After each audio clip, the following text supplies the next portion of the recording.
hizi barua Paulo mtume kwa watu hawa, lakini ikawa ni kwa ajili ya kanisa la Mungu, ambapo hadi sasa hivi ili neno liko hai. Amina.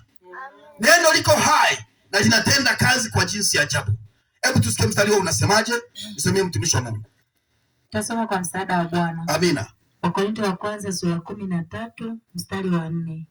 Upendo huvumilia, hufadhili, upendo hauhusudu, upendo hautakabari, haujivuni, haukosi kuwa na adabu,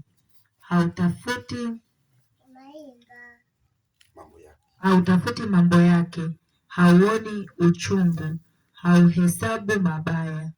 Mstari wa 6. Haufurahi udhalimu, bali hufurahi pamoja na kweli. Mstari wa 7.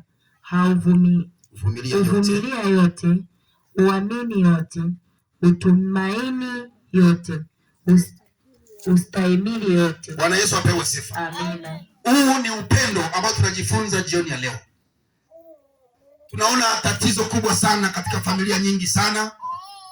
Watu wengi sana ambao walipendana, wengine walikuwa ni marafiki, mashosti walikuwa ni marafiki, takalile tinkalile, wanapendana kweli kweli, lakini yalipotokea matatizo kidogo wakaachana.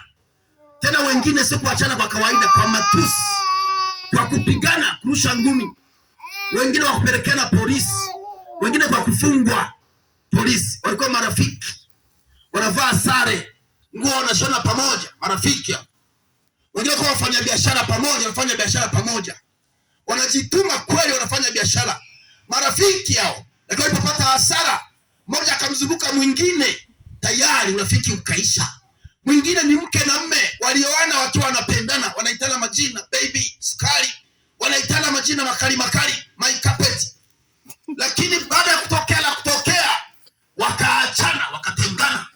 Wengine ni ngumi, wengine ni vita, wengine mpaka mahakamani kwenda kugawana mali, wengine ni shida, wengine watoto wao walikuwa wanawapenda sana, wamewasomesha, wamehangaika, lakini baadaye watoto wamebadilika, wakaacha ule upendo.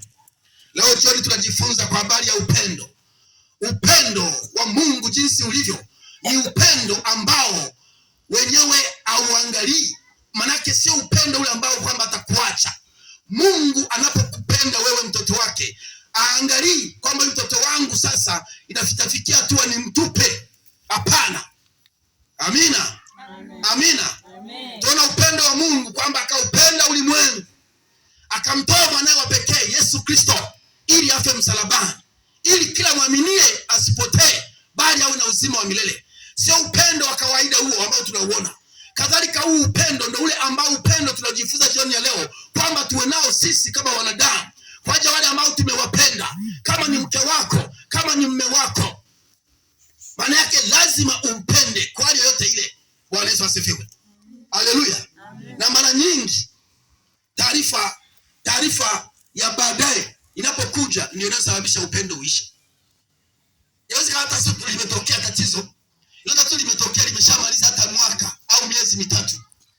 Baadaye mtu mmoja anakuja anakuambia kwamba sasa mke wako amefanya 1, 2, 3.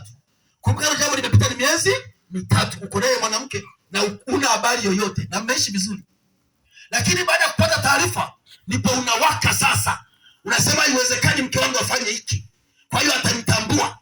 Ugomvi unaanza,